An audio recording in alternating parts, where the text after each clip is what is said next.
Hello everyone, welcome back to another episode of Thoughtful Leaders, an initiative under Thoughts on Education by CollegeDunia.com. Today, we have with us Dr. Sangeeta Tandon, Director at MET Asian Management Development Center. Welcome to the show, ma'am. Thank you. I'm glad to be here. Ma'am, I would like to begin with a brief introduction of yours. Dr. Sangeeta Tandon, Director at MET Asian Management Development Center, holds a PhD degree in management and 2 PG degrees in economics and a PG diploma in personal management and a B.Ed from University of Mumbai to her credit. She has authored 2 textbooks in economics and 1 in environmental management for postgraduate students. With a flair of writing, she has presented and published several research papers in national and international conferences and many management journals.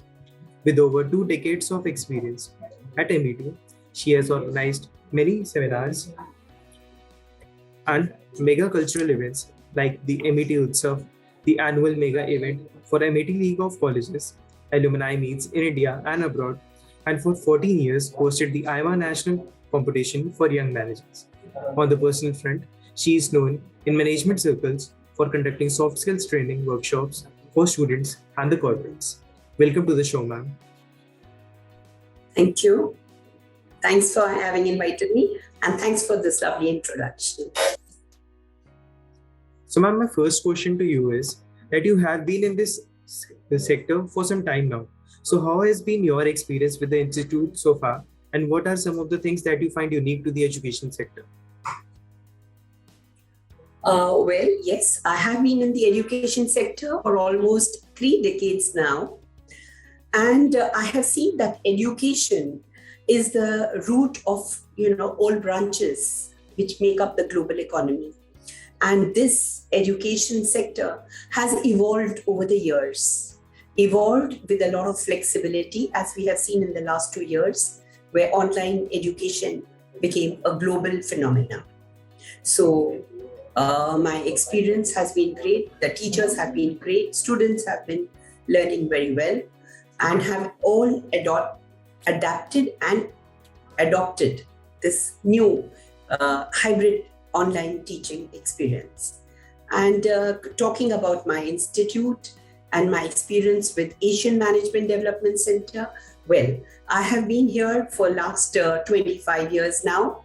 It's been a long journey. And the very fact that I have been here for so long speaks for itself.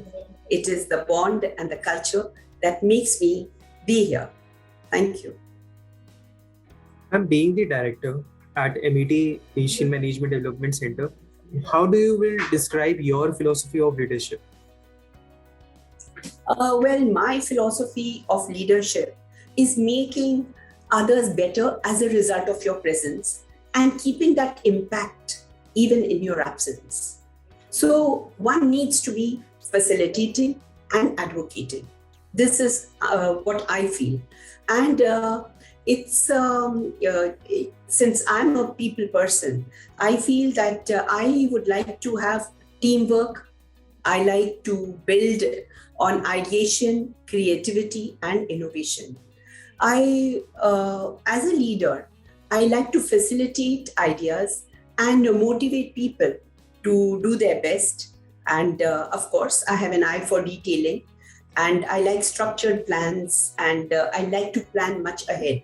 But we are always open for flexible changes that have happened, like as we have just recently faced in the VUCA world recently. Yeah. So we can adapt and adopt very fast.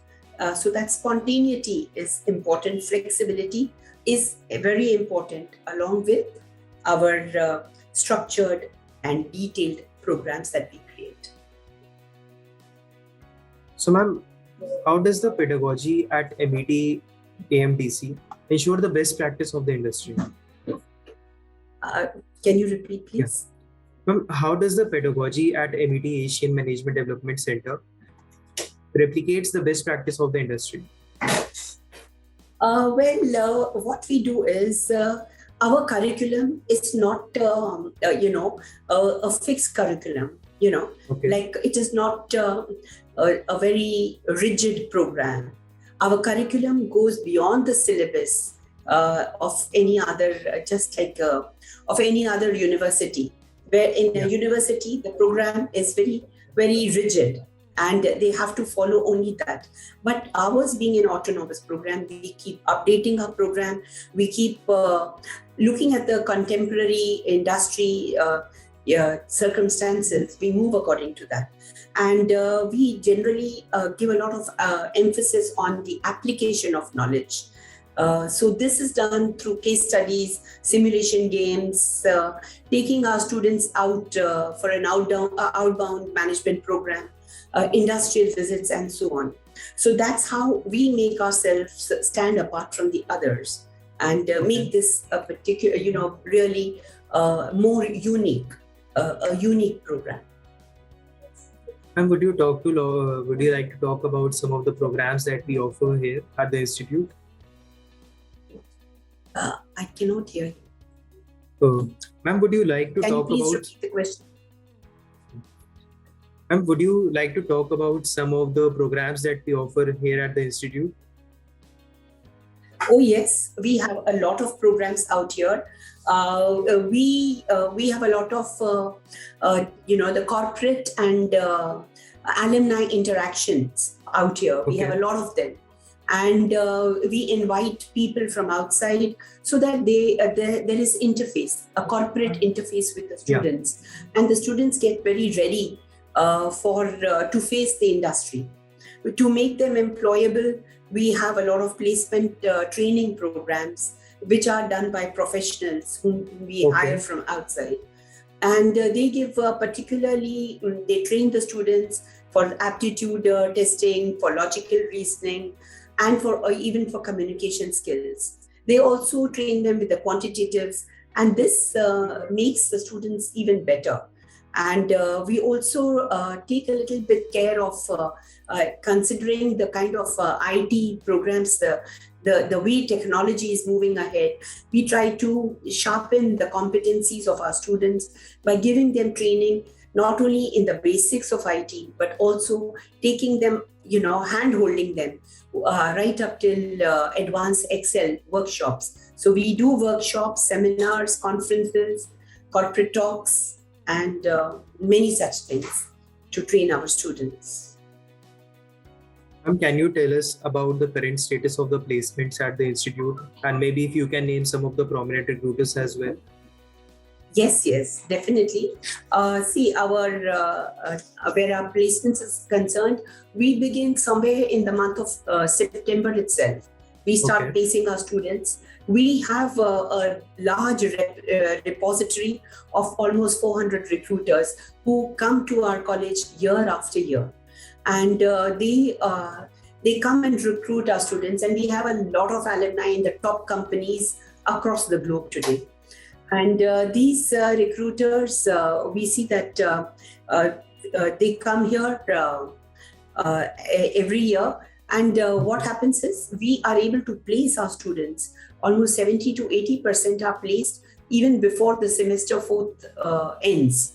So before the end of the last semester, about 80% of the students are placed. Some of them who remain go abroad either for higher studies, they may pursue higher education, or they get into their own entrepreneurship startups. So we also encourage that.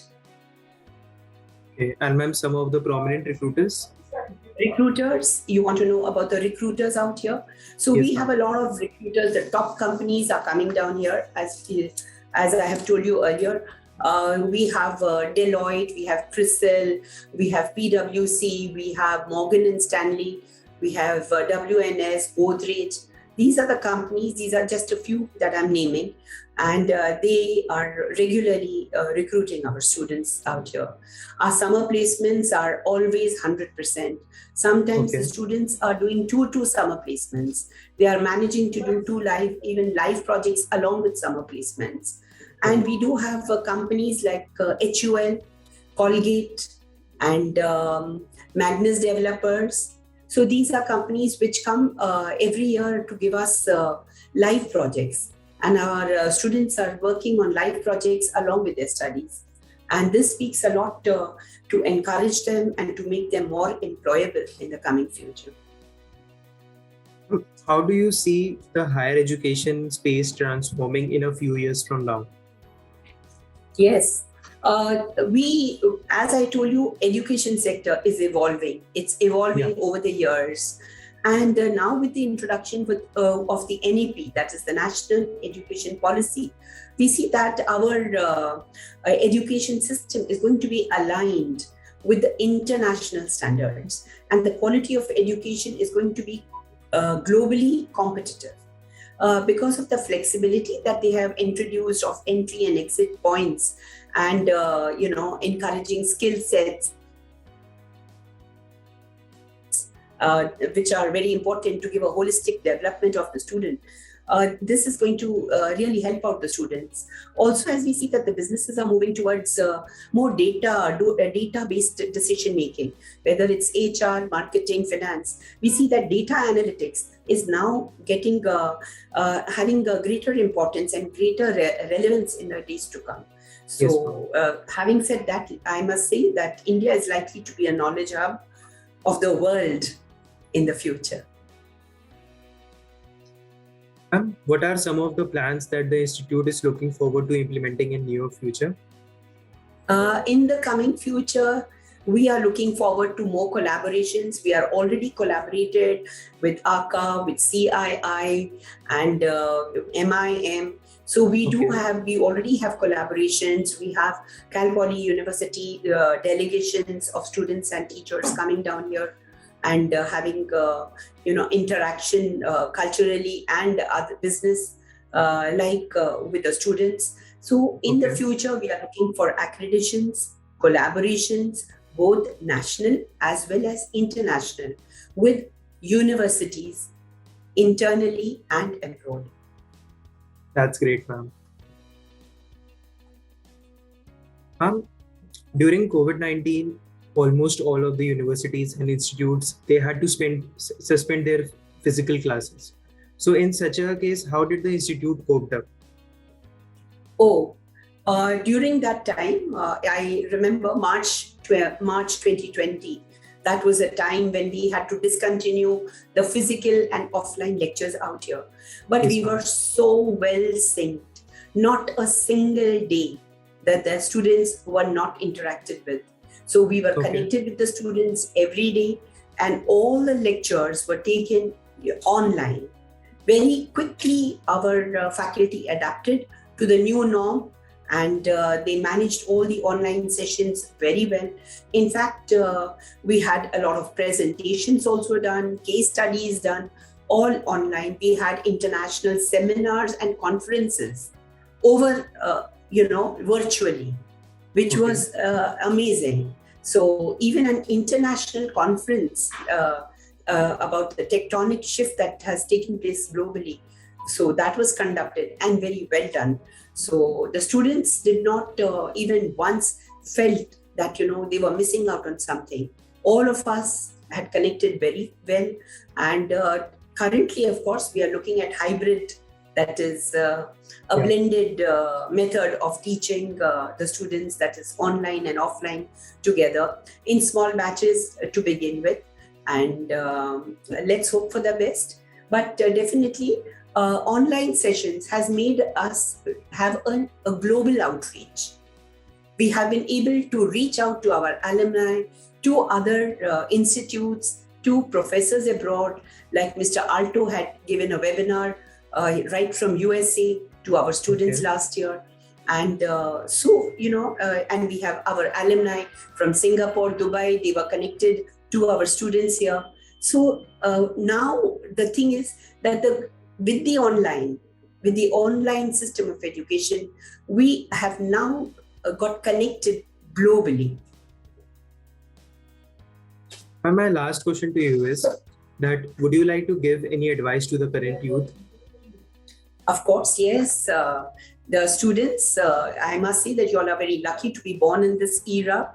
and where technology is at the press of a button, and the world stands open with open arms, with all opportunities, all in favor of the youth today. So time is right. The students must have their goals clear, plan well, plan in advance, be focused, be committed. I expect that the students will not get too serious in life, because so much is happening online and stuck to the laptops. But don't get serious, but definitely be very, very sincere to your own self. Put in your 100%, put in your heart and soul. Remember, aspirations and perspirations, they both go hand in hand if you want to achieve success in life. And always remember that you must never, never, ever fear failure. Always bounce back, because that is what life is all about. So befriend technology, build your competencies, and believe in yourself. Thank you so much, ma'am. This was certainly an insightful session. Thank you so much. Thank you for having me here. And I hope my comments will be useful to the students out there, to all the youth out there. Thank you for having me.